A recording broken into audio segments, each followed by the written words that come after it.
Welcome to Natural Recovery from Suffering. This is Scott Killaby, and this is my last episode. And I'll tell you about that in a second. But there is a lot of content now on podcast. I'm going to circulate that content because I think I've said for now everything that I want to say. But that doesn't mean that I'm going to be gone for long. No, because podcast is my favorite medium now. Because, well, what is it? Oh, that and shorts. I like videos, shorts. Shorts are fun because I can condense something down into a minute or less. Something that can be fairly complex. And that's like fun for me, just as an exercise or a game. But it's also, I think, a really powerful medium, a 1 minute short. And I don't really do long videos anymore. So podcasts, this is the place where, I don't know, there's more explanation around what we're doing here with KI and this work. So if you listen to the podcast, you get the most depthful context, perhaps, at least of my content that's out there around this work. So I'll be back. But I'm taking a break because it's just energetic. You'll see, like maybe you already do, as you do the deeper repression work, you trust yourself. Yes. And so my body's just saying, okay, that's it for now. You've said everything for now. Come back whenever. And it's not something that I know in my mind. It's just something, I mean, for example, I put a podcast out every week from December of 2023 to a week ago? And without effort. Actually, I recorded more podcasts than that, but I didn't put them out. The ones that I put out, though, I mean, everything came out just as flow. That's what my life is now. It's just flow. I could just do, it's endless energy is what it is. But even though it's endless energy, there's something that you trust in it when you do this work. You really trust it. And the mind no longer runs things. So I can't tell you that I have thoughts as to why I'm not going to do a podcast for a while. Because I don't have any. I just know. You just know. When you do deep somatic work, you know. And you trust that. And that's an intelligence that is not thoughts.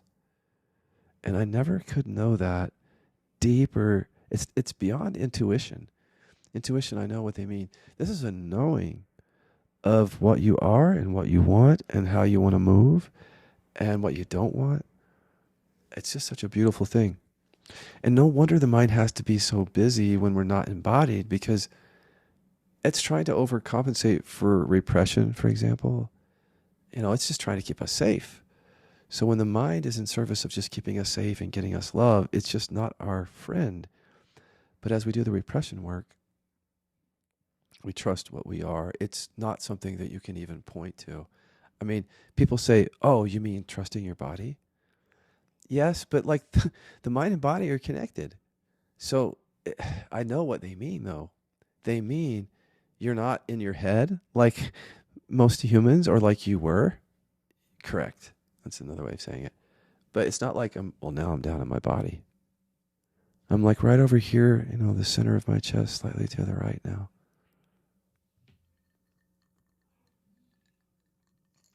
No, it's just knowing what you are, being what you are. And the thing is, the mind isn't supposed to know what that is. We had it wrong. The mind that dreamed up a separate self was just fixated out of fear of being what you really are.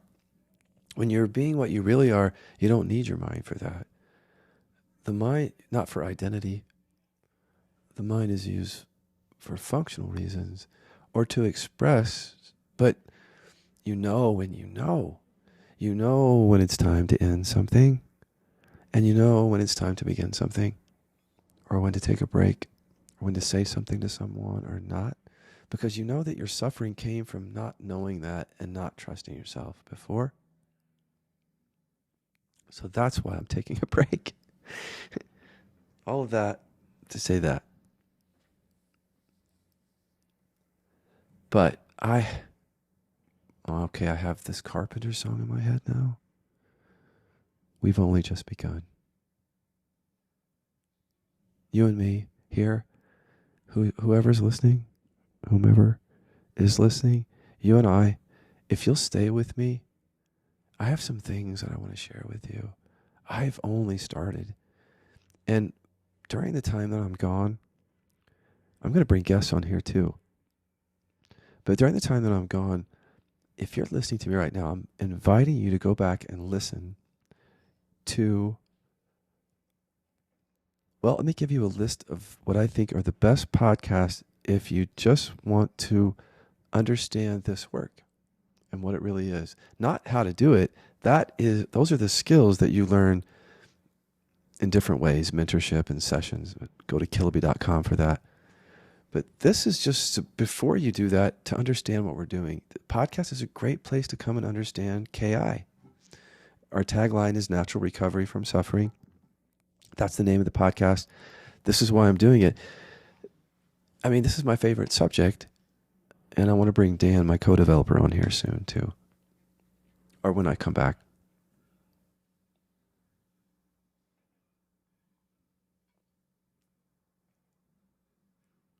So I really feel good about this. You guys, I want to share this on a personal note for a second before I go into that. I am doing better than I have ever done in my life. And I didn't know that it was humanly possible to be doing this well.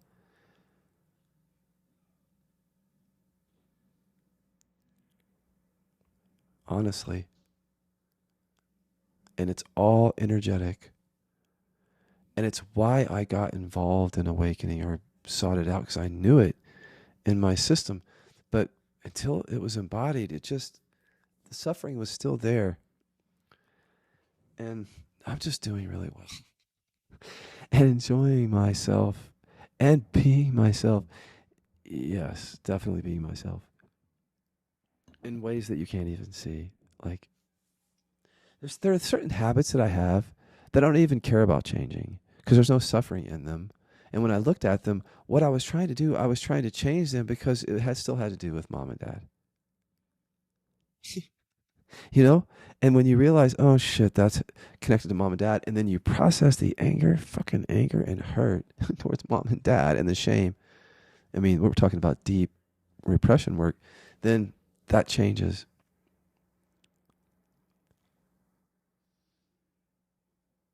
And that's what's been so beautiful. Because what is an ideal person? I mean, what are we supposed to be? Does anybody know what we're supposed to be?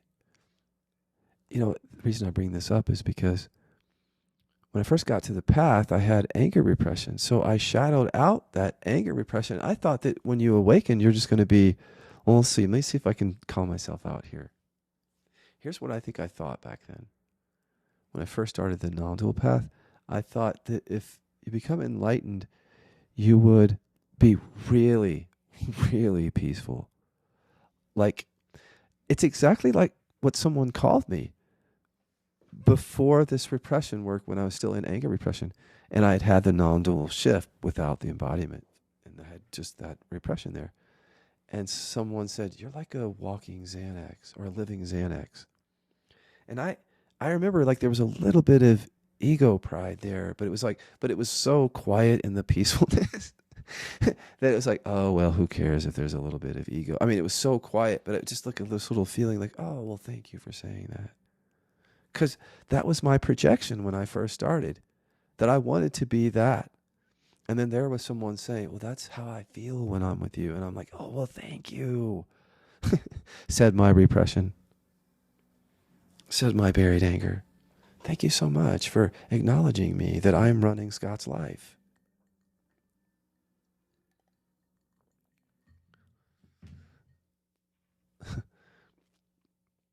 Well, the objective for me is not to be a living Xanax. But there is the peace that passes all understanding that we can't throw out, because that still has to be included because that's a part of it. But that's been updated or upgraded for me from just the peace that passes all understanding, that now it has to pass the goddamn repression test. If it doesn't pass the repression test, it's not the peace that passes all understanding. I love that I can curse, because I think I became a non-dual teacher so I couldn't be myself, I think. Pretty sure.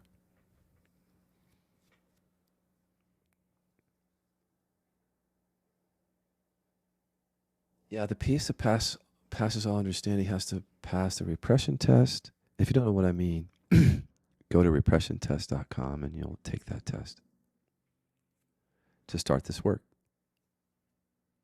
Or go to killaby.com and scroll to the bottom of the page.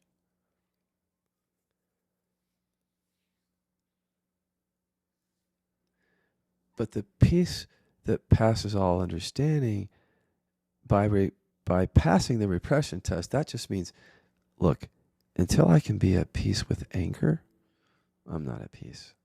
Until I can be at peace with fear, I'm not at peace. And you're not either. But anger repressors and hurt repressors who are being driven by fear would love to think that they're experiencing the peace that passes all understanding. And I understand that bypass better now, because you don't have to embody awareness to notice that awareness is divisionless. That your basic awakeness is not a thought, it's divisionless awareness. So there's a non-dual to that, but it's just not embodied, it's not lived. And it can't be at that stage where we just say, well, there's this, divisionless awareness only, and it's not embodied. So the peace that passes all understanding, what does it mean to be at peace with my anger or my hurt or my fear? To have processed that buried stuff. Because by the mere fact of bearing that was the non-peace, that was the resistance to those emotions. So by doing the repression work, that's what I mean by being at peace with that, which is just, that's the embodiment process. Okay, so that I didn't want to get into all that. I wanted to do this last episode, well, to talk about the work, of course. I'm just like doing so well that I just, even though it's the right time to take a break for a bit, I'm also really excited to just talk to you guys. Because I know that there's some people listening, and I watched the numbers go up recently. So I'm on like 15 or more platforms. And there's quite a few listening across the platforms. I mean, for my work, people are interested in this subject for sure. It's growing, still quite small compared to where it might be given the nature of this subject when people hear about it more. That it's, in my view, very supported by science. I mean, gosh, I spent years in my treatment centers. I'll tell you this before I go to the next segment. When I opened treatment centers, mental health centers in California, I would go home every night after working with people at the centers during the day, and I would just research this subject, not only that whole field, but, and then of course I became an addiction specialist for a bit, but then I dropped that credential. But my point is this. I've come a long way in working with people, and I've actually evolved myself. The whole teaching, the work has changed, and I'm surprised that anybody listens. That's what I want to say. That I'm very appreciative and grateful that whether you're someone who listened to me years ago, because I've been teaching for 16 years, or if you just started like last month, I'm very grateful. I'm also very grateful for the people that somehow came along with me, though, or are going to come back to this work now, or to this work, because I'm very aware of how the work has changed and evolved, and I know that that's like a moving target. I want to explain that in the next episode, why this work evolves or how, and why I think that's actually really important. Yeah, stay tuned.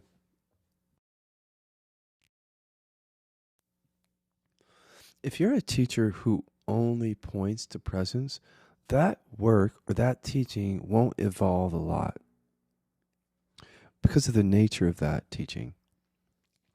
So my teaching didn't evolve in that regard in first dimension. That's what I call first dimension teaching or practice, where nothing is being prompted up and there's no inquiry. We're just being with what is. Whatever arises, notice it, let it be, or just be here now. We're not doing inquiry, that kind of practice or teaching. And it didn't evolve for years. It didn't need to, because in my view, I'd written a total of 7 books. Think about that for a second. A book a year for 7 years on that dimension. Essentially, all of those 7 books were in first dimension. So first dimension teaching, which is just like so many non-dual teachings. I think the vast majority, probably, of non-dual teachings today are, I don't know if I want to say first dimension, because I don't know how many of them include second dimension inquiry. If they include second dimension inquiry, obviously they're not first dimension. First dimension is just being with what is, meditation, mindfulness, sitting and being, where you're not prompting anything up into awareness that wouldn't otherwise arise.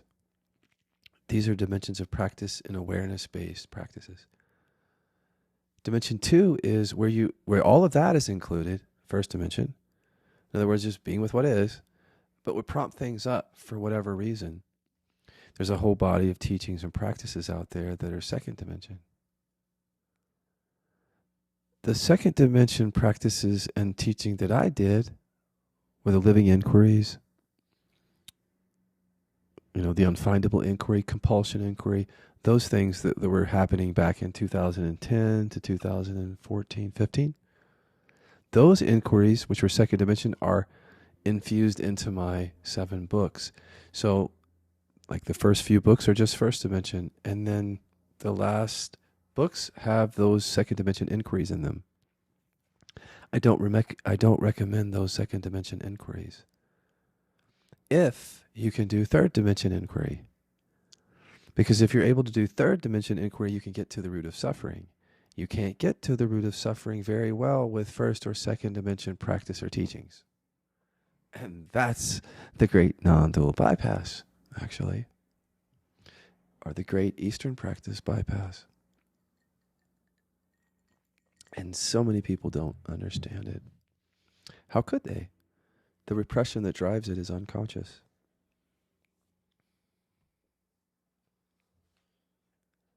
We got a clue about it, though, like in the non-dual teachings, because you would hear it like around in like 2000.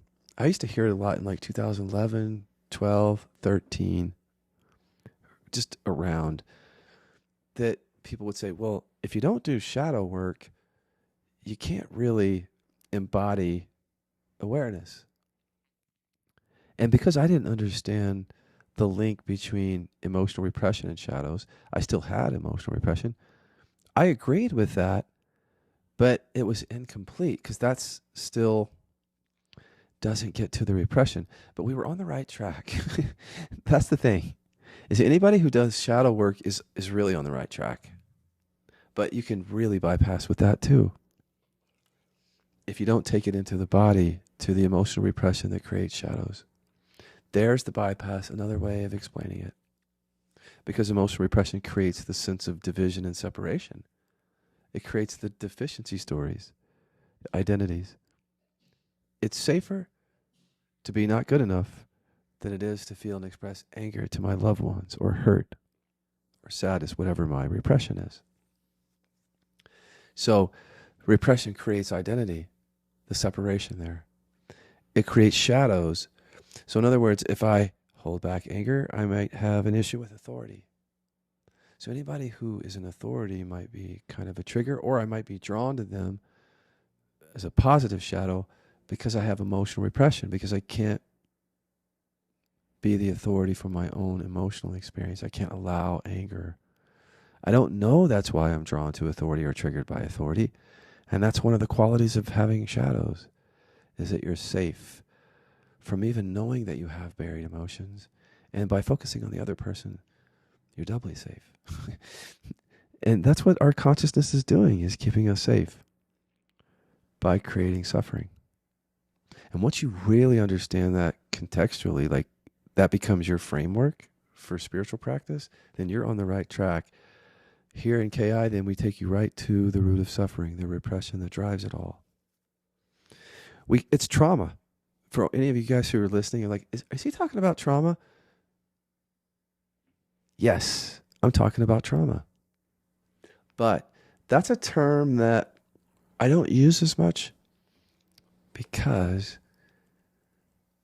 it doesn't point to what we're doing, really. The word emotional repression points to what we're doing. We're making conscious the mind-body connection that buries emotion and that creates our suffering at the conscious level. So to call it trauma, it's almost like it's not as clear a pointer. You can't point to repression. There's no way to point to it. It's like dark matter. Whether dark matter is real or not, it's a good metaphor here to say that's how repression is. We've repressed these emotions. Of course we don't feel them. They're missing. That's why we keep suffering, because what's missing is driving it. Isn't that crazy? What is missing, what we don't feel, what we have buried, is driving the suffering that we do experience, that we do feel.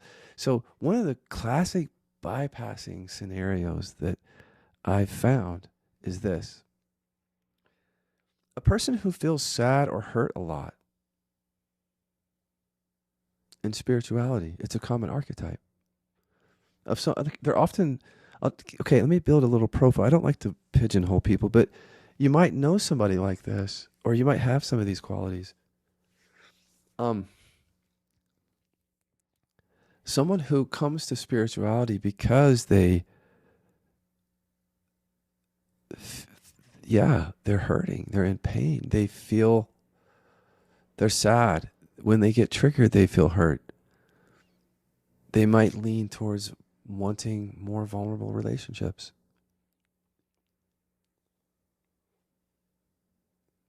But the key is that they don't know that they're anger repressors. Because what's missing is driving what they're experiencing.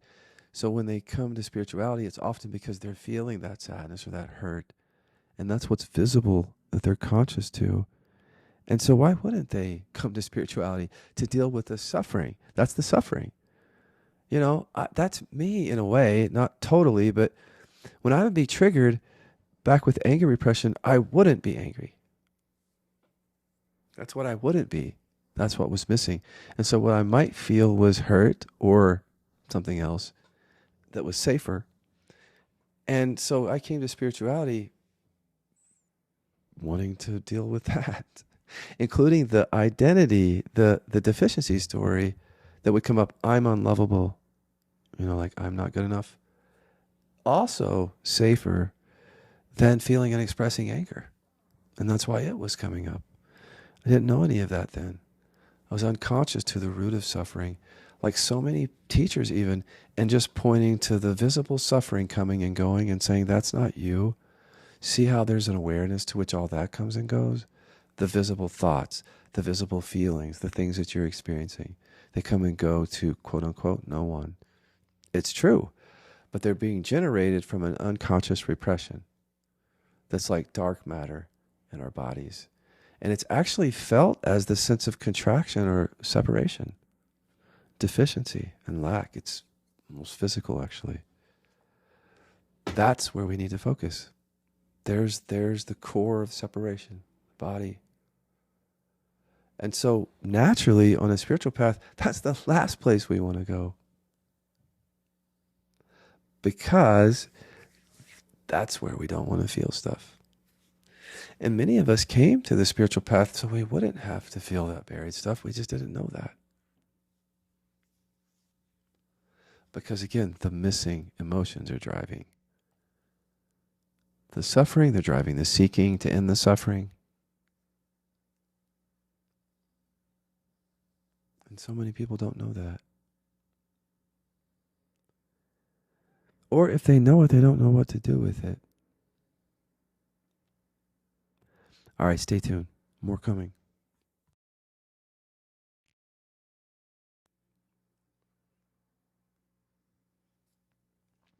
I went around to some of the people that I'm mentoring and I said, now that you've done the work, what would you have me say to people who haven't started it? And some interesting answers came. And so I'm going to talk about those things. And the first one is why people might be drawn to presence practices versus repression inquiry. Well, I mean, it's almost a flippant question or suggestion. And there was laughter around that one because the person went through that whole process. You know, people are going through, this all happens behind a wall, basically. People are going through a deeply transformative process because we're getting to the root of suffering. So people have said to me in the mentorship program, for example, that their consciousness that they have right now is different than the consciousness they had 3 months ago, or even sometimes 2 months ago or a month. They'll describe it in different ways. And I completely concur. It's been my experience. So it's always the same awakeness? Yes, but life is fluid and realization is energetic. And the deeper that you clear, or I should say that as you clear make conscious the programming that creates the suffering, make conscious. And that energy in the body transmutes. It's a different experience, even though it's the same awareness. Because of the embodiment process, it's the energetic aspect is what makes it fluid and ever changing and deepening. And you can bypass that and stall and prolong that. And that really is the process of embodiment, is just one attempt to resist after another. And then seeing that. But what we've done with KI is we've cleaned up the embodiment process, because I've known people, I've heard stories before I was a teacher, and I've worked with people who had long, dark night of the soul processes, or who the whole awakening process was really clunky, the embodiment process, because they couldn't get to the root of suffering. And frankly, when I look back at my life, I don't even know why I'm talking about anybody else, because if you look at my life as a teacher, guys, I think my life itself is the best teaching here, if you just step back and look at it. And I've talked about it now, but I was living it, which is this. Came out as a teacher, again, wrote a book each year for 7 years. Here I am teaching and pointing to non-duality. And for 3 years after the initial shift, I'm in like just clarity, peace, non-separation, all that. But it hadn't been embodied. And did I know that cancer was coming, and then spinal stenosis, and then, by the way, a BDSM addiction? All of which classically is driven by emotional repression in the science. It drives addiction. It's behind cancer. Gabor Mate has been saying that. And certainly behind chronic pain. Thank you, Dr. John Sarno, and the recent science in the last 15 years that's nailed that. So I'm a living example of the spiritual bypass. And I'm a teacher. And so I was pointing to awareness, but what I needed to be pointing to was what I was living, which was the bypass. And that's now why I'm pointing to it. That when we come to spirituality, we are already in the bypass. And the question is, when will we wake up to it? That's how I want to talk about it. You're already in it. If you're a human, then you have emotional repression and trauma. You're unconscious to it. It's driving you. Until you make it conscious, it will continue to drive you, including on your spiritual path, or even if you become a finder, because this conditioning is unconscious. So it lives in the bodies of finders who have realized what they are. But because they're unconscious to this programming, they don't know that it's still running them. So when they get the disease or the chronic pain or the scandal happens, or even if it's not a teacher, if it's you and suffering continues, then you might not know why. And you might just say, let it all be, right? You're the awareness to which it all happens. But how long does that have to go on? And I've watched that go on a long time. And people didn't have the skill to get to the root of all of that. And the process of embodiment then can be very clunky and can last longer than it needs to. And my life was a living example of that.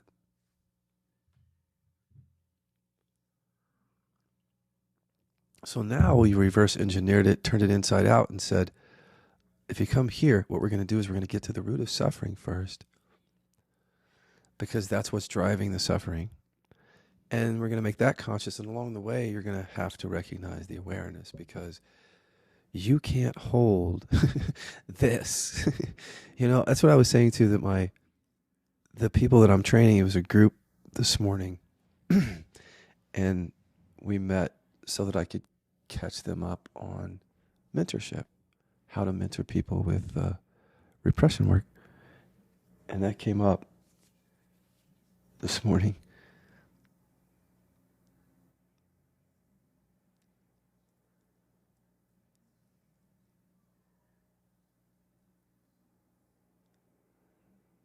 There's so much you can't know about this work until you start. And that's what another mentee asked me to talk about. There's so much you can't know. And in terms of the first mentee who wanted me to talk about, the bypass, we don't realize we're in it. And we're always in it as soon as we get here. But there are other things we don't know. It's not just the bypass.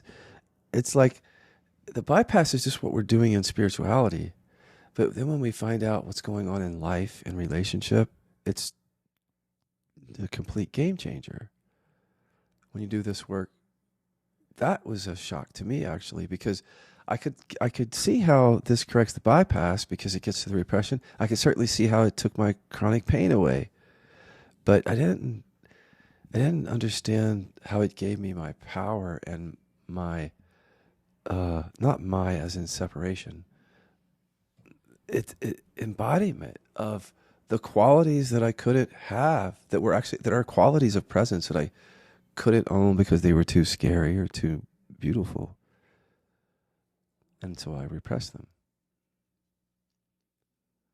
Just like so many people do. And had I known from the beginning that the bearing of those emotions is what created the identities and the shadows and the suffering, I would have gotten to that from the beginning, but I didn't know. And so I was in a bypass just like everybody else. But my relationships, that's a whole nother thing.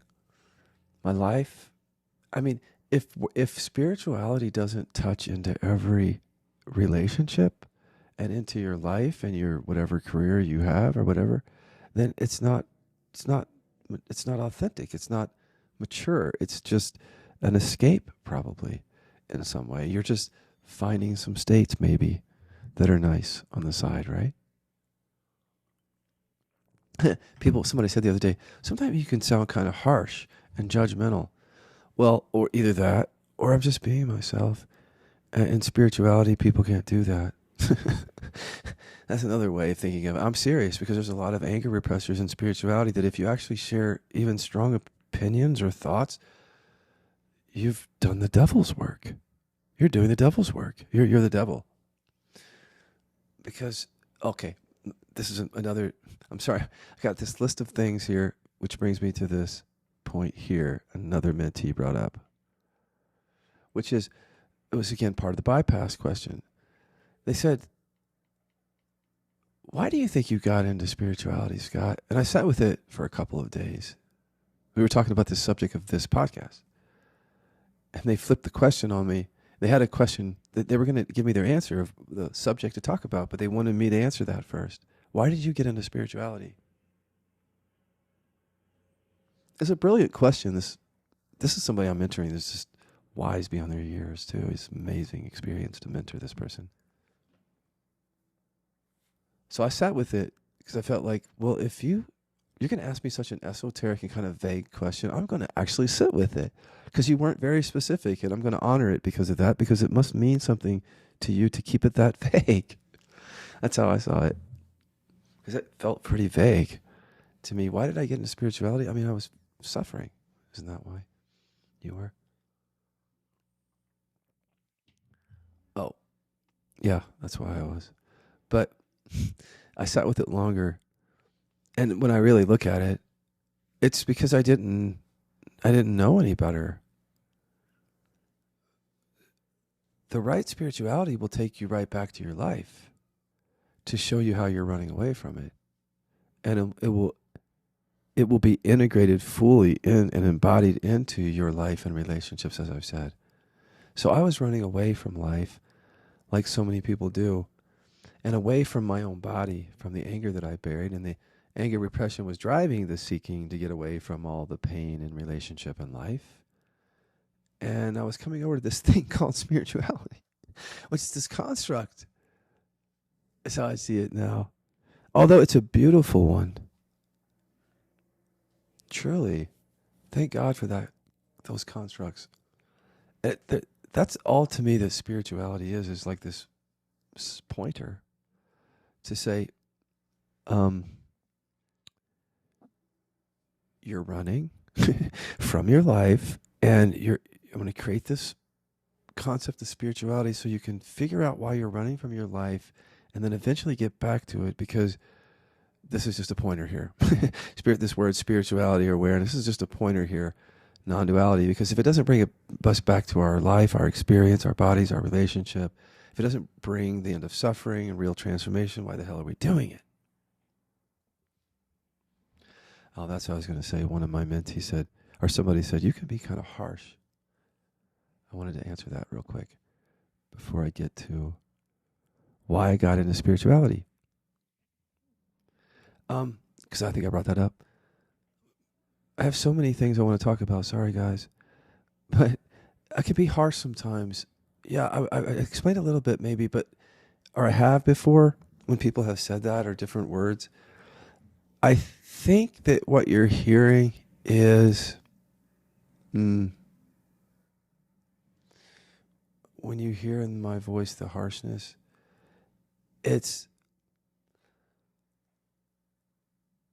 I don't mind triggering you, but I'm not trying to, first of all. So I don't mind if that happens. In other words, you know how you go about life, but you want to make sure you don't. I don't really have that. So you can imagine that filter's not there. But more than that, I think it's because I wish somebody would have talked to me that way when I first got to spirituality, because I think this is connected again to why I got into spirituality. It's weird how this came up. They came up together. Because I got into spirituality because I was running from anger. So I was attracted to the teacher who was the living Xanax, or the very peaceful teacher who represented the possibility that I might never have to get angry ever again at some point, or feel reactivity, experience reactivity. Because the anger repression was driving me into spirituality, which would become a construct to take me away from my life and wake up, quote unquote, which is a great and noble endeavor and should happen. I mean, that's a good thing.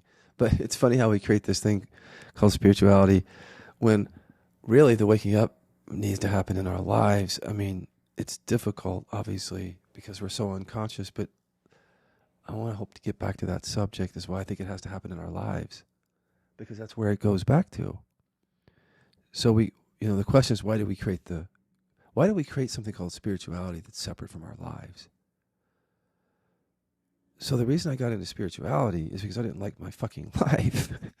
That's why.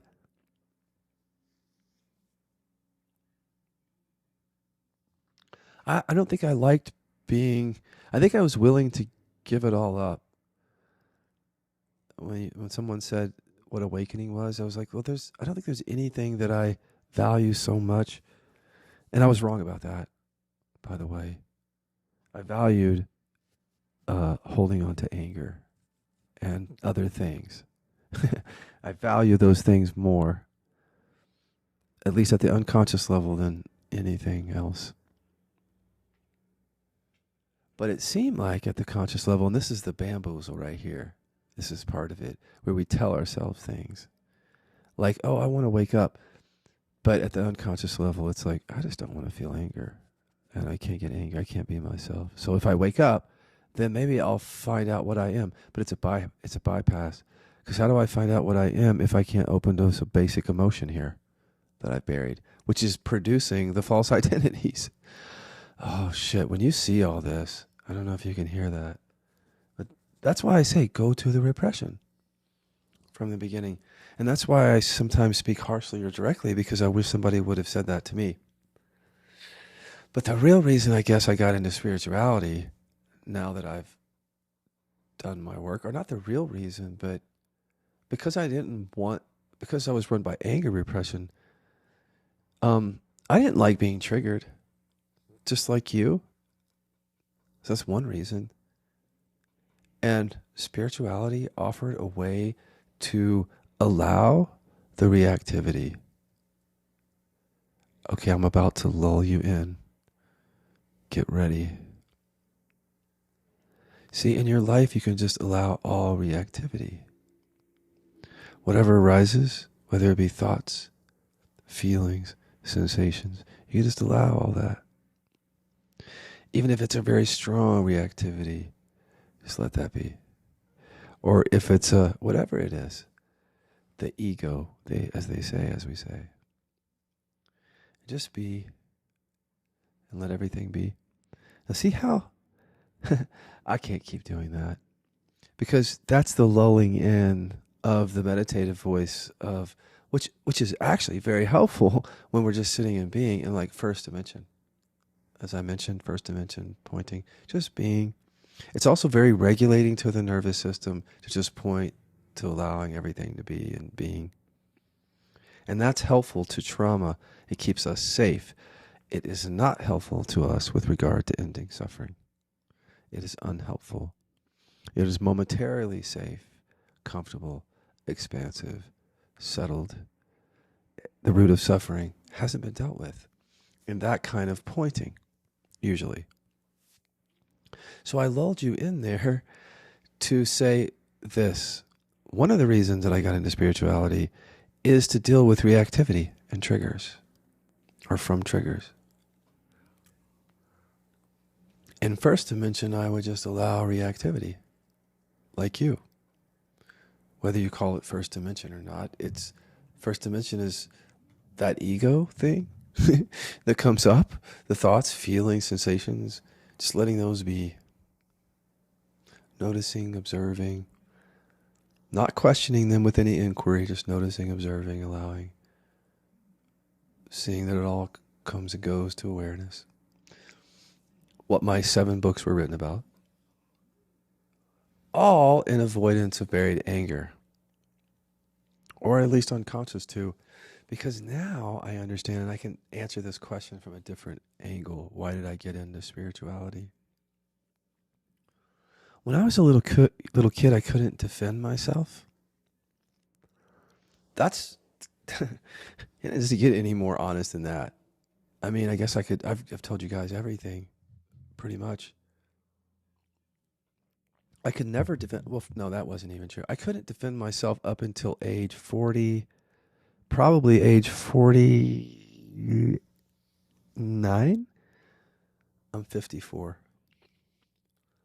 I really couldn't defend myself. And here's how that happened.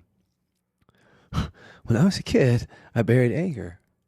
So defending myself was absolutely off limits if it included feeling and expressing anger, unless I held it back long enough and then it just came out explosively in like self-defense or reactivity. But my reactivity wasn't anger, obviously, because I buried it. My reactivity would be a trigger. And that's what I want to say to people. Your triggers, your instant reactivity actually comes from holding your emotions back, comes from repression. Because you can't be yourself. You haven't embodied what you really are in your emotions.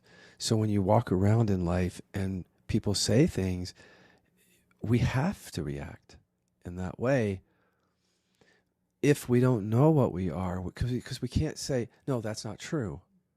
Or I'm angry about that. Don't talk to me that way, or that hurts. Why do you say that? Or I'm afraid of you now. I'm just want to see, just emotionally honest. If we can't do that in full, we have to identify with something false. If we're holding back what's true, we're forced to identify with something false. That's my definition of how repression creates the very ego reactivity that we often come to spirituality to deal with. That's why I came. And not just the reactivity, but the ego itself. Don't we all come to awakening because of that, even if we don't really call it that? But see, as a kid who could never defend himself, when I got to spirituality, I didn't understand that there's a lot of anger repressors who had come before me and who had created teachings and pointers and practices in first and second dimension, which would never get to the anger repression. So it's like being welcomed into a big cushion of safety. Spirituality, this construct, became more than a construct or even a way to run away from my life, but to point me to a way of not really having to deal with that buried stuff. Or in some cases then just processing the reactivity on the surface. The stuff that was conscious. And there's the bypass, is looking at this ego identity and seeing that that's not me or you in awareness, while the repression that's completely buried is running all of that. But there's no processing at that level where the repression is. There's the bypass. So, but see, that's a cushion. That's what an anger repressor wants. Until the brick gets pulled up, when you pull the brick up on yourself. So there's my last segment, is pulling the brick up on yourself, because that, of all the things I want to talk about, that seems the most important. And I'm going to point back to some of the previous episodes to watch and some other things. Stay tuned.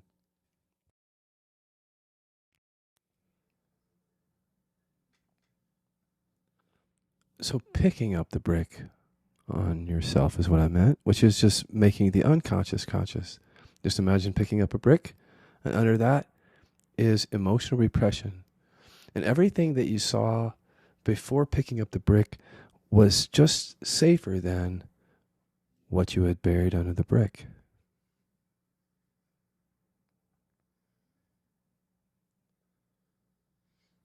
So you spent your whole life in this sort of fantasy land of safety, of staying safe and getting love.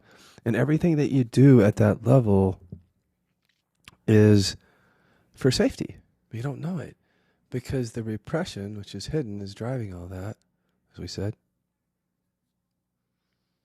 So, when I was a kid, buried anger, repression, couldn't defend myself. When the ego reactivity would come up later in my life, I didn't want to feel the buried anger. That wasn't safe. So I just slid right into spirituality to process the ego reactivity at the surface. Didn't have to get to the buried anger. Therefore, the repression of anger was running my suffering before I got here, and it ran my spiritual path after I got here. And that's the bypass. Just another way of saying it. Sometimes if I say it in different ways, it clicks with different people. They'll say, oh, okay, I understand it that way.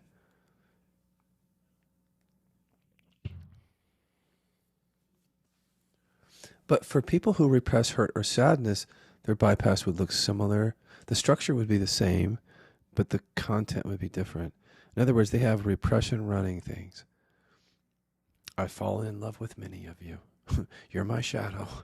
Hurt, sadness repressors. So if you are not falling in love with many of you, but I'm with one now, you bury those more quote unquote vulnerable emotions. And so maybe if you're like the one that I'm with, you might experience anger as safer than, you might not think of it that way, than what you've buried. But so same structure as an anger repressor.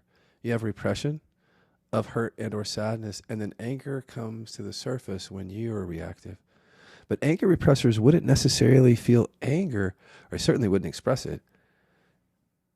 It wouldn't really come to the surface. It would be a contraction for us. And for you hurt or sadness repressors, the hurt or sadness would be the contraction in your belly or your heart or your throat. That's what people don't understand. We're dealing just with the contraction here. The self-contraction, which is behind the sense of separation. And deficiency, because it's emotional deficiency. We've buried emotions. We're deficient. We're missing them.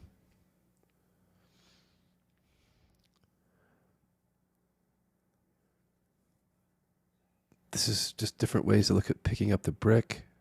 Because once you start to make the unconscious conscious, then that's when you have the deep insight into what you've been doing your whole life. It's just interesting where people pick the brick up on the spiritual path is what I look at now.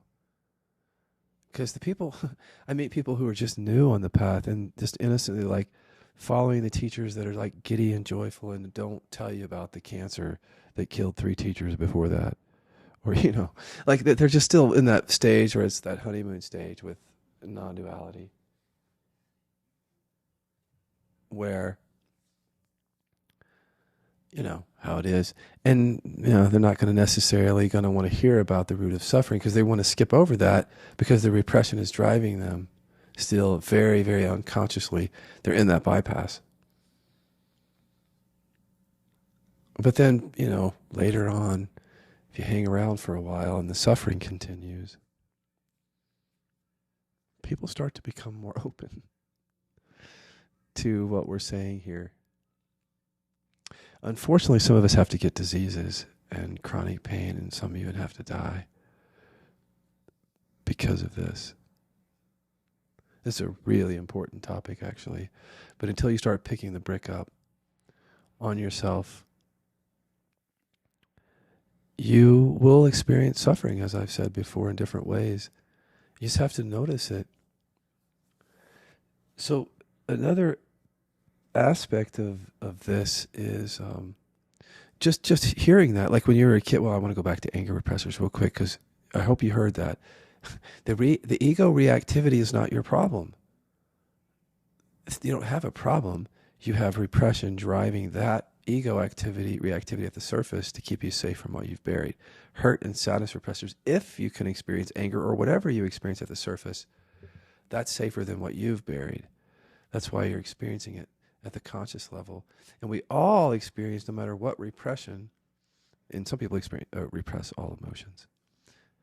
But no matter what we repress, we all experience ego identity in this way, as I've said. I'm not good enough. I'm unlovable, or something that is just, again, safer than feeling and expressing anger or hurt to our loved ones. Just listen to that. If you know that, you hear it in your mind, then you know why you have such stories or identities, because it's safer then. It doesn't make sense in your mind, but you can hear it and start to like, oh, okay, I don't really get it, but he's making a lot of sense. See, just think about it for a moment. When you were a kid, if you could feel and express anger and hurt and sadness, would you have had to like identify with anything other than just being yourself? Like, why would you have had to have gone to, I'm not good enough or I'm unlovable? But see, because it's safer. You went there. Your ego developed into that because you had to survive. Your family, your parents, school. For you to feel and express everything felt too scary, whether you were conscious of that or not.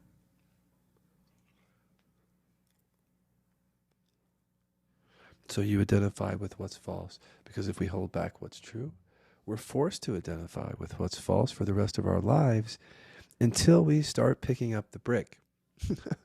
So here's part of the bypass, as I've said, is you can sit there and question identity and all this stuff, but then you can miss the fact that you haven't picked up the brick yet. Because the brick is the repression barrier. It's when you begin spiritual practice that gets to the root of suffering, according to science, in your own body. So where do people enter that on the path? Well, that ties to the next subject, which is the awareness piece. Because someone asked me, who was new again to the non-dual message, they were drawn to this message because they heard me talking about repression and how identity comes from that. But where does the awareness recognition play into inquiry on the root of suffering? This person, he asked me that. It's a good question. And why haven't I pointed to presence in 7 years?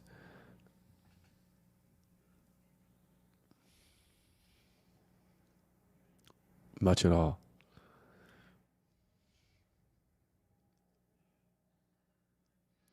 Well, I guess this is the moment I have to answer that. Well, let me see. My whole life was one big avoidance of picking up the brick of my own unconscious.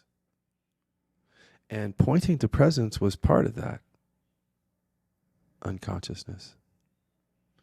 The pointing to presence in the 7 books happened before I picked the brick up. The only modality or pointing or work that I've put into the world was when I put me and Dan together, put KI into the world. That's the first modality in which I had ever picked up the brick, which is the repression work. You know, that's what I mean by trauma work, picking up the brick. You might do it through some other way, but it gets to that level where you're making the really unconscious conscious. Deep stuff, Freudian, Jungian stuff, you know, like the way, what they talked about. Incorporating and integrating that into the awareness process, because there's the root of suffering in the unconscious, as science now says. So Freud and Jung were way ahead of their game, way ahead of us all on that one. So when you put together, though, the traditions that have pointed to presence and have talked about present moment awareness and no self and awakening and non-dual realization, and then you put together the insights of the West around trauma and shadows and emotional repression, you have, if we will stop arguing and stop picking sides, you have the answer. You have the key. You see, that's why people ask me, why are you so interested in telling people about this? Because you have the key. Whether you know it or not, that's another question, but you have it. It's right before you.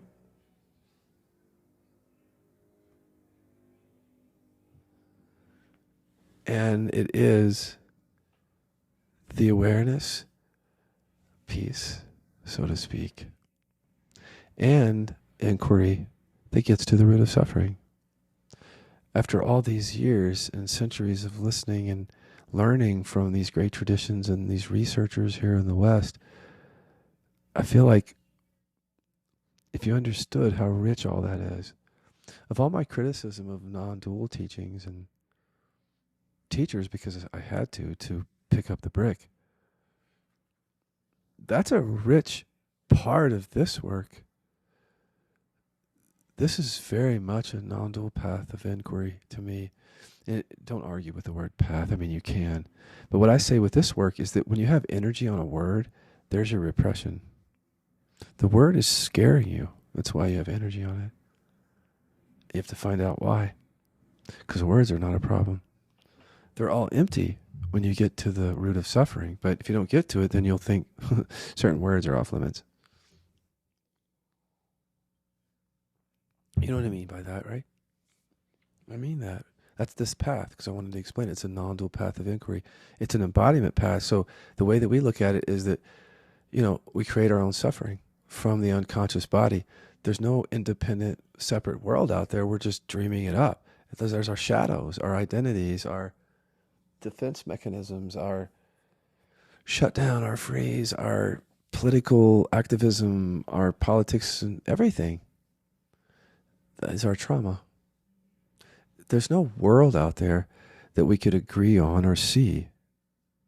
Well, we can agree on something, some things, consensus reality, but there's no, we're dreaming it up just like the non-dual traditions say. And that's why the non-dual traditions, in my view, have to be made a part of the healing in the West. So all my criticism of non-duality is out the window right now. My criticism is towards the West, to the extent that they're taking too long to bring in the insights of the non-dual traditions, and still treating people that in therapy as if that's what we are, and not getting to where these stories come from and the sense of separation comes from, which is where the suffering comes from. Big criticism of the Western model to the extent it hasn't become somatic based and awareness based, because that gets to the answer of what we are. When you talk about healing arts, you'd better get to the question of what we are. There's not going to be any healing there.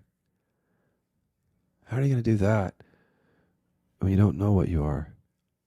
How are you going to heal?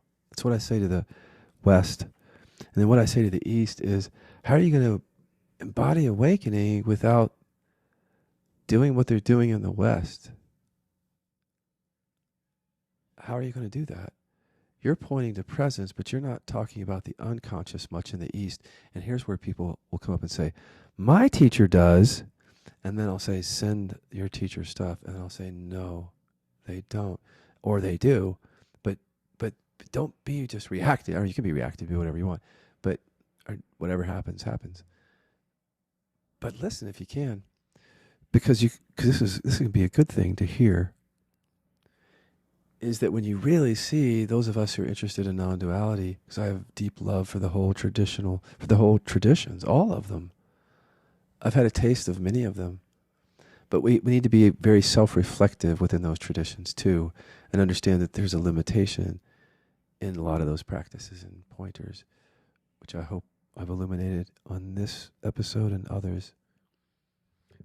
But all of that to say, the good news is we have everything we need now.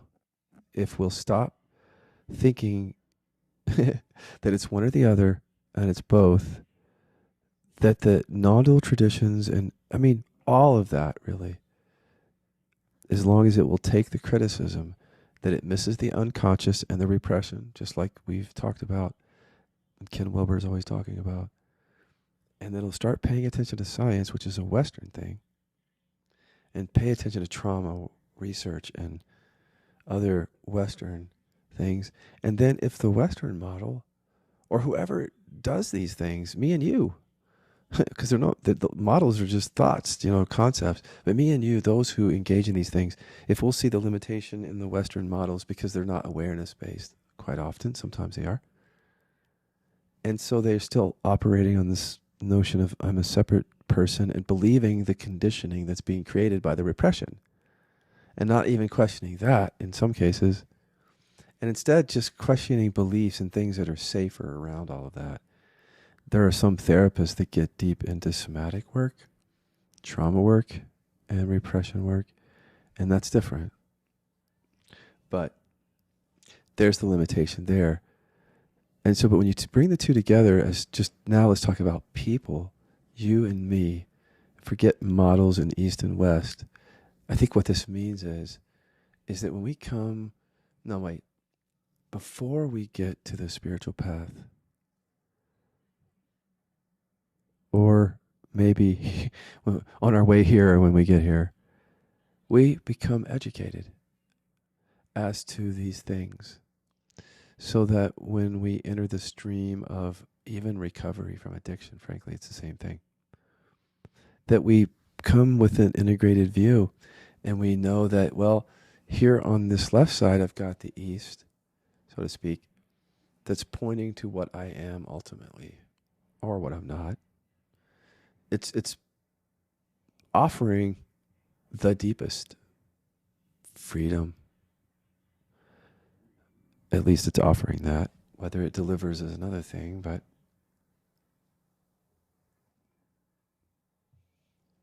and then on the right is the West, or those therapies and processes that are actually in some cases more focused on what the root of suffering is, though. Because of the Western model, some of the things in the West are because they're getting into the unconscious. And some of them are not. They're still safe in processing things and not incorporating the science that's pointing them to the trauma, or they don't know how to. But there are some that are. And there's your choices. Well, here in KI, we've already brought it together. That's what I wanted to say. So you don't have to, but you can shop around. But we've already done all this because I've gone through this whole myself. I mean, I started in the Western thing, in addiction recovery and therapy for many years. And I switched over to the spiritual Eastern thing, then had the awakening experience that I've talked about, became a teacher, and shifted away from some of that processing at the ego level, which was good because that's not where I needed to be processing. Even when I was in the 12-step program, we're still processing at that conscious level. I mean, we tap into the unconscious from time to time there, but the unconscious is the buried stuff. So that almost never came up in the 12-step program, the true buried stuff. And of course, well, it was driving all of that. That's another story. You see, I hadn't picked up the brick yet, is what I mean. But I shifted over to the East and still didn't pick up the brick. I was over here in the West in 12-step, but I wasn't getting to the unconscious, is what I mean. I wasn't picking up the brick. So I wasn't ending suffering and still suffering. And then when I shifted over to the East, for about 3 years after the realization, there was definitely no suffering. I don't remember any. And then here came the cancer, the addiction, and the spinal stenosis. And there's the repression coming from, creating that from the unconscious. Do I have scientific proof of that? No, but I have my own experience and inquiry. And science. Right? We all have that. But see, people, and then I had to suffer. In some ways, even though there wasn't much emotional suffering with the cancer and the spinal stenosis at the conscious level, because I've been processing so much, at the unconscious level, there were diseases because of the repression I never got to. And so that's what I mean. There's almost this danger in not picking up the brick early. Because spirituality can be a retreat from life. And if we're really bypassing, it's a retreat from our own bodies. It's a way to tell ourselves at the conscious level that we're truly awake, but we're not until we're embodied. And for that, we have to own the parts of ourselves that we don't want to know are there, that we have never wanted to face. And if we don't go there, we can't expect the real freedom. I don't know how to say that. Why? Is that weird to say? Or is that just feels like, oh, that's obvious. I wish I could deliver it a different way, but I don't think I can. I don't think that would be completely dishonest to say. And when I look out there at other people saying anything else, I'm like, I don't know how you're going to end suffering without getting to the root of it. So if you're getting to the root of it, yeah, of course. But do you know what the root of it is? And when I look at so many people, so that's just it. Let me just paint this picture before I go. And hopefully if you come back to the episodes coming in the future here,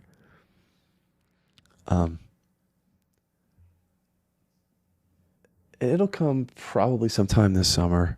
Frankly, I'm just taking a break here.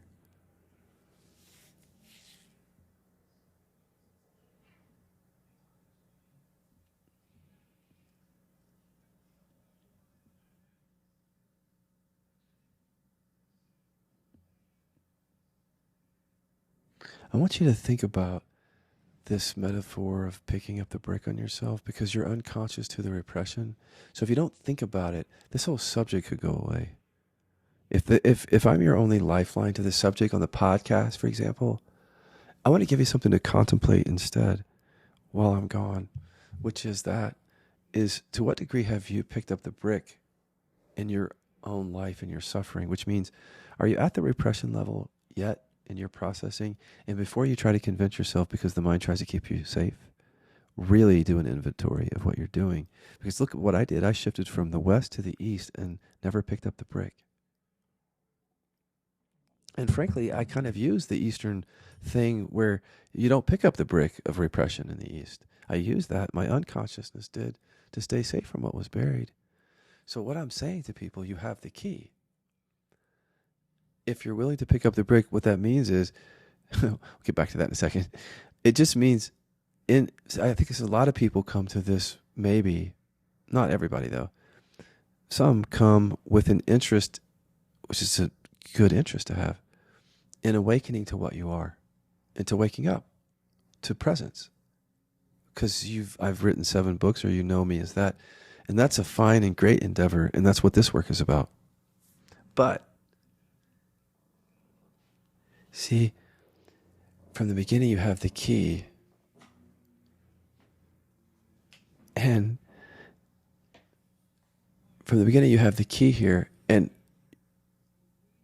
your system will most likely do what mine did, even though you have the key now.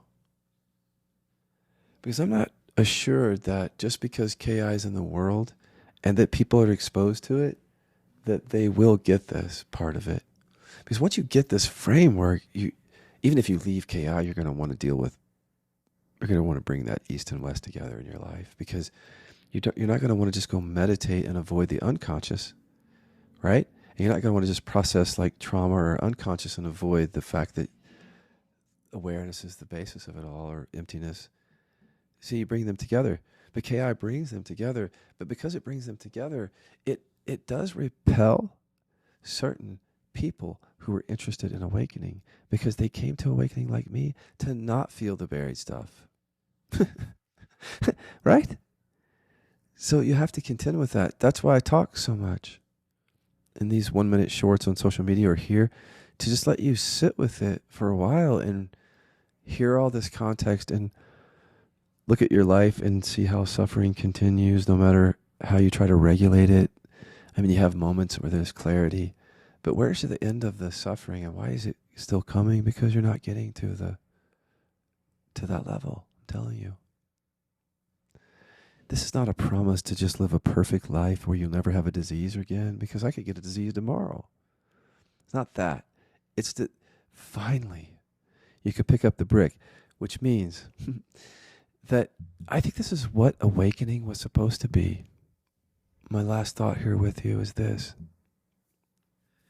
I think that we all intended it, we wanted it to go to the deepest freedom, but our nervous systems didn't. Like, in our minds we told ourselves that. I can't speak for you, but I've done enough work with the unconscious that's how mine definitely was working.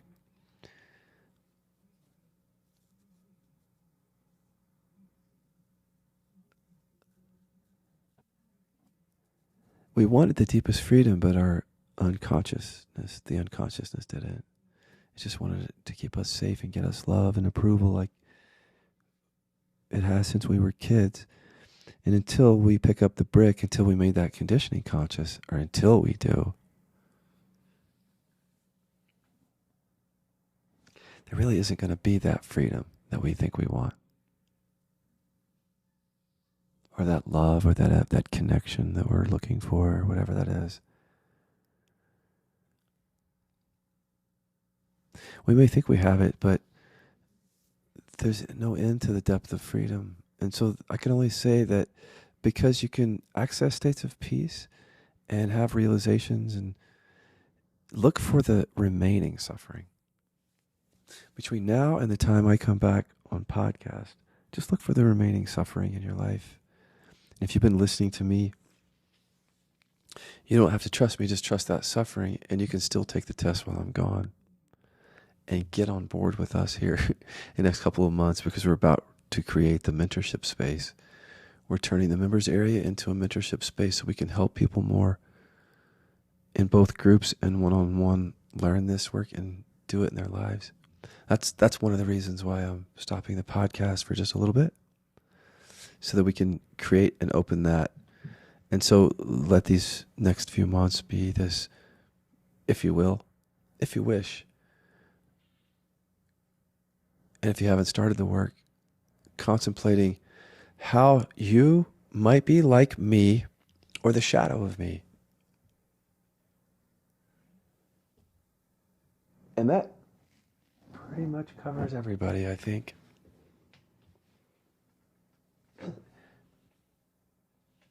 If I do say so myself, that probably covers everybody. Let me explain. The reason that I brought up the anger repression, I can't defend myself scenario, and then I come to spirituality because the very anger repression that makes me not be able to defend myself makes me want to process my triggers so I don't have to feel the buried anger and so I don't have to suffer. But I'm not willing to go to the buried anger to end suffering. That's me. Or that was me. And then my shadow are the sadness and hurt repressors who have been looking in spirituality for the answers but couldn't really find them because you couldn't get to the repression level. And then also the people who feel like that they just can't, they've buried everything. And you didn't have the answers. You didn't even know that that's what the problem was, the issue.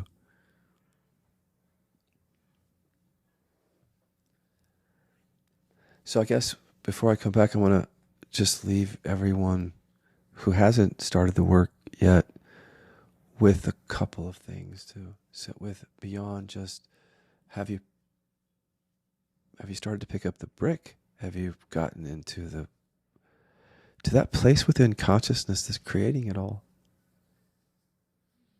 for safety within the body? Is that I've learned so much by mentoring and teaching in this area that I think I can speak to people a little bit more that are just coming and hearing this for the first time. Because maybe you came because you heard me talk about, I don't know, whatever reason, you're wondering what this is all about or whether you would benefit from the work. See, when you're really, really unconscious to repression, you wouldn't just walk around your life going, oh, the reason that I'm triggered today at my wife is because I buried hurt. That would not happen. Unless you've read a lot of books or something, or you've just done that kind of work. But generally, we just don't think that way. We talk about what's conscious, what's visible to us. So an anger repressor would talk about not anger. They would talk about triggers, reactivity, shadows, suffering, seeking, shame, anything safer than anger. And a hurt or sadness repressor would talk about anything other than hurt or sadness because that would be buried. Or would feel anything other than what's buried and experience. You see how we're not equipped well to pick up the brick when we get here, since the brick is what's missing, or under the brick is what's missing, and we don't even know to look there. So a lot of this work and me talking publicly is just to remind people that you don't know until you know. That it's only when you pick up the brick that you see what's going on here. And I can say that with confidence because I've been a teacher for 16 years, and for the first 10 or 11 years I could never have said or even resonated with this because I hadn't picked up the brick. My repression was still there driving those diseases post-awakening. I couldn't talk about it. So there'll be people who will listen to this and say, that's just a bunch of concepts, that picking up the brick stuff. And you know what that means? It means you haven't picked up the brick yet. That's what that means. Of course it's a concept, but it's a concept that points to the fact that you haven't made the unconscious conscious, and you can't keep dismissing the concepts in the name of non-duality or whatever else, because you still have to pick up the brick if you want to end suffering. That's why the science is there, so you won't get away with that. And that's why your body is there, so you won't get away with that, actually. Because the suffering is the truth teller. The suffering is. It really is. And only we can know that, because some people suffer very silently or quietly, but they know they suffer. And some people suffer loudly. But just think about like whether there's suffering there. I mean, you can define it how you want, but we don't have to get too technical here. It just means carrying something over in time, like identity, that ego reactivity, just any number of things. If you're not I don't want to set up this carrot, but if you're not living this life in which you know yourself and you trust your experience and your emotions and you don't suffer and you're not thinking about other people or you're not trying to get their approval, you're just feeling good about yourself and your life and you're present in the moment, then that's what I mean. Did you know that was possible? That way of being. I didn't, because I hadn't picked up the brick. Embody the presence. And so some people, I think, because we're so unconscious, we come here thinking that that's not even going to be a big part of it. Like sometime down the road, I know people think this way because I did. I'm going to embody the awareness. Because that's just how people in repression talk in awakening or spirituality. It's like, oh yeah, that process is something later. But what I want to talk to you about is the presence that's here and now.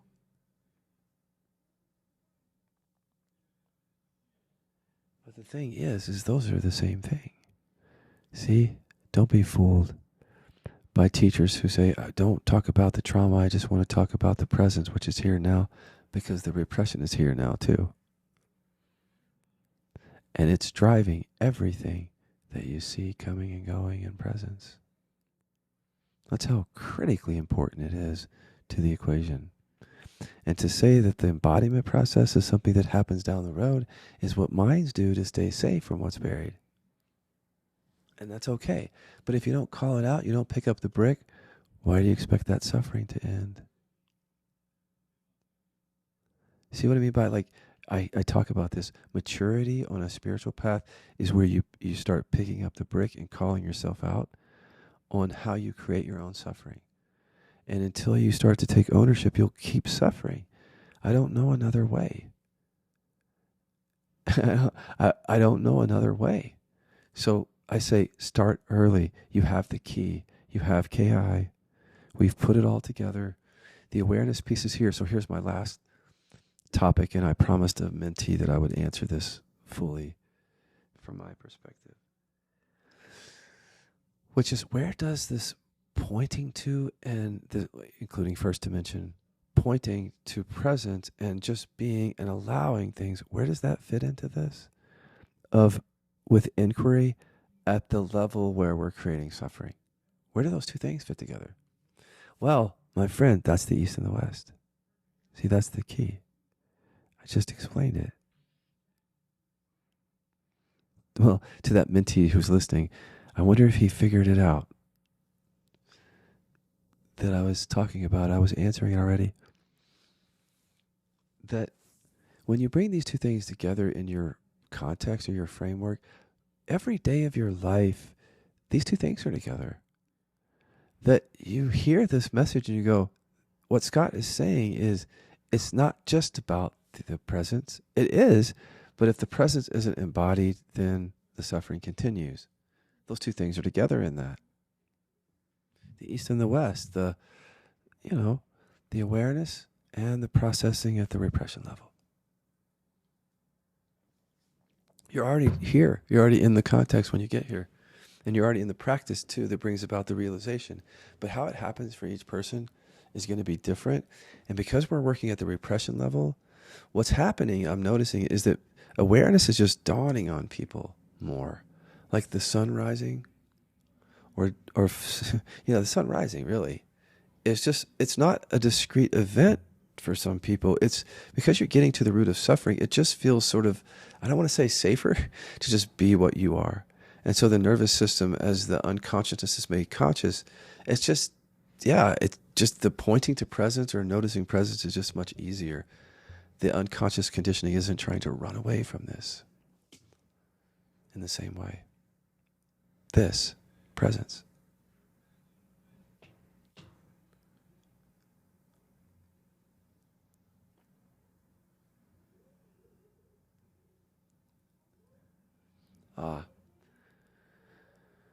So it's just going to happen naturally. And the second question that comes with that is, why haven't I pointed to presence as a teacher? I'll answer it. That was another thing that somebody wanted me to answer here in this last episode. They know the answer already, the person who asked me this. They just want me to talk about it publicly. This is not a question, this is a prod. Trust me. I know it is. And that's okay. The reason I haven't been pointing to present is because if I do that, I'm going to keep you at the level that keeps you safe and suffering. If I just point to present moment awareness, and I know it, and I can tell you why. Because if you go to my YouTube channel and you watch my YouTube video called KI Dimensional Map, you'll see it. You'll see that in first and second dimension, we don't get to repression. So first and second dimension was created in part, and maybe in large part, by anger repressors who came before all of us and who designed these practices and teachings to stay safe from their buried anger, and some hurt and sadness repressors who designed these practices that didn't want to get to the unconscious to begin with. And we are in the cushion of the bypass. Whether you've picked up that brick is another question.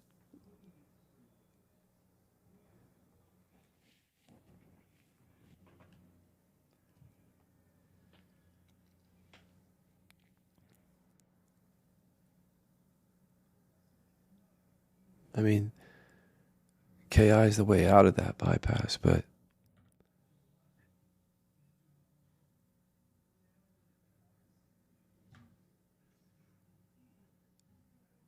I think the reason that I want to bring this up today is because I remember what it was like to seek awakening.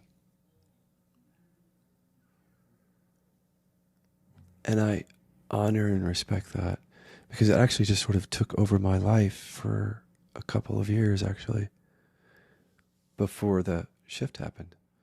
So I appreciate people. And when you're talking to people who are really seeking awakening, you can't really talk to them about, it's hard, not everybody. It's hard to talk to them about what's driving all of that, including how the emotional repression is driving the seeking towards awakening. Because why would you go looking in the future for what you are now, unless there's something you didn't want to feel here now? But it's hard for them to hear that. So instead, they want to go, oh, well, can you talk about awareness? Can you point to awareness? Because they don't know that that's safer to their nervous system. So no, I'm not going to point to awareness and lull you into a bypass like I was lulled into by teachers who didn't speak harshly and directly to me. Or not harshly, but directly. You know, not harshly. Someone said that. I talk harshly sometimes. No, I think that when we're unconscious around repression, if somebody doesn't speak about this directly, we just keep missing it.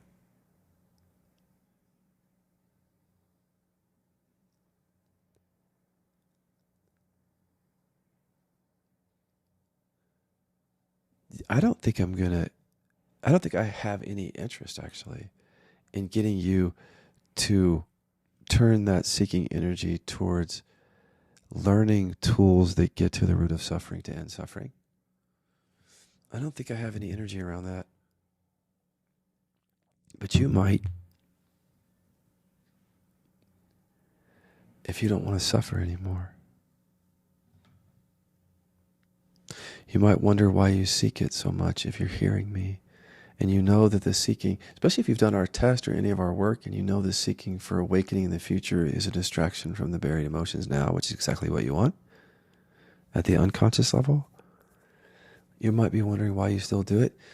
The seeking just keeps us safe. Because what we are is what's already here in a way, just like the teachings and traditions have always said. They're right about that. But that doesn't mean the body is in alignment with that.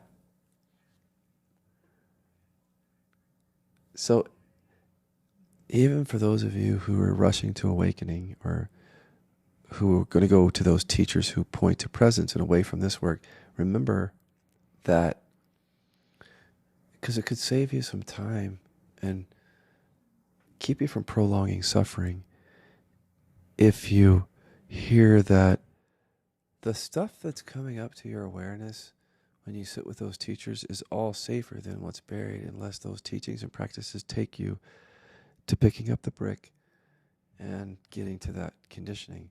And that's what we're doing here. And it's safer just to go over there. That's what I would say. It's just safer to go there. So if that's what you want, now people will say, that's not what I want. I want to be free. I want to stay here and get to the root. Yeah. But don't you want the awareness recognition?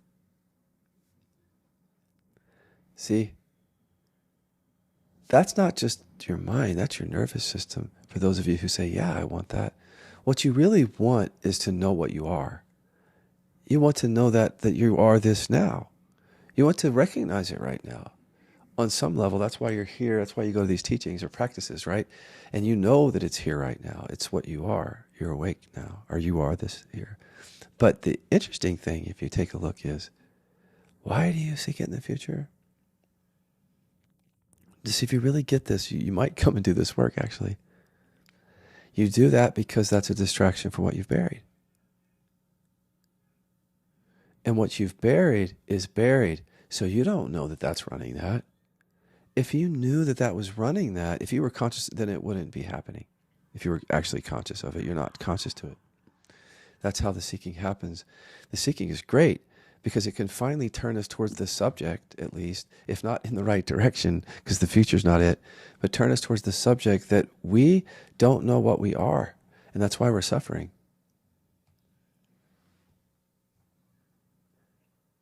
And that's where the East can learn so much. The West can learn so much from the East, because we get to that question of what you are, and that's also the question of how you heal. And here, healing is in the spiritual sense of making things that are unconscious conscious, because that happens in awareness. This is our own bodies that we're talking about. But like when you really, really put those things together, and this is the hard thing. I want you to sit with this before I leave. It's been a longer podcast than I thought it would be. This is good because I want you guys to sit with a few things, because I know some of you have been listening. I hope you're following along here. See, if you know that I'm talking about the root of suffering here, and that the root of suffering drives you away from that, then that's half the battle. If you know that I'm pointing to what's driving your suffering here, and that your nervous system naturally wants to go away from that, that's how you'll begin to put them together, the East and West. Is that I think a lot of people come to this work either because they've exhausted other resources where they were trying to stay safe and get love and approval, and it didn't work and the suffering continued, or they got a disease or something, or they just hear something and they're just drawn to it for some reason. Some experience happened to them and they know that they're bypassing. But I do think that it can be helpful just to hear something like this, that you really don't want to put these two things together. That's what I want to say. You don't want to do that. Your system doesn't want that. See what I mean? Like, okay, last point. You're always going to go to what's safe. So that's why we gravitate to duality. That's why we go I think a lot of us go to either East or West, because we're seeking safety. It's a duality. Because we can either go to the East and just hang out in awareness and avoid the buried stuff. That's safe. Or we go to the West and we process the stuff that's coming up, but we don't recognize that we're the awareness. So the ego kind of stays intact as we process there, and we're safe on both sides. And that's the bypass, is not bringing those things together. But here we bring them together. You don't want that. That's why you landed on one of those two sides, if you did. That's why I did. I went from the West to the East. But it's just a metaphor, East-West. It just means awareness, East. The unconscious made conscious, West. There's your freedom. See? That's KI. So if you're still suffering between now and the time that I do the next episode, either go to repressiontest.com to take our test, or go to Kiloby.com and scroll to the bottom of the page and take our test. That will show you the contraction in your body that's driving suffering. So one thing about that test real quick, the emotions that come up and the thoughts, that's not the repression. So the stuff that doesn't come up, that's just felt as contraction in your body, in the stomach, the heart, chronic pain, whatever, that's where you hold the repression. So when you take that test and you look at your dad and mom and you say, I'm not angry, if anger comes up, anger is not repressed. Anger then is if anger comes up, you don't have that repression. if you go over to sadness and you say, I can show sadness, and it comes up, then it's not repressed. Repression is when you look at someone, like that, and you say, I'm not angry, and no actual anger comes up because it's repressed. What you might feel is like tightness, again, in the stomach, contraction, constriction, or dissociation. Something other than anger. Your system is keeping you safe. And that's how suffering continues, by not seeing that that's what's happening. So that test is there to show you the missing experience. See, so what arises in that test is not it. If you notice in the test, I'm pointing you to the contraction, what's not arising, and all of KI focuses there. Because when you pick up that brick and make the unconscious conscious, that's when the suffering that does arise goes away. Because the repression creates the suffering. The buried stuff creates the visible stuff. What you hold back as true forces you to identify with what's false. I'll see you guys in either a few weeks or months.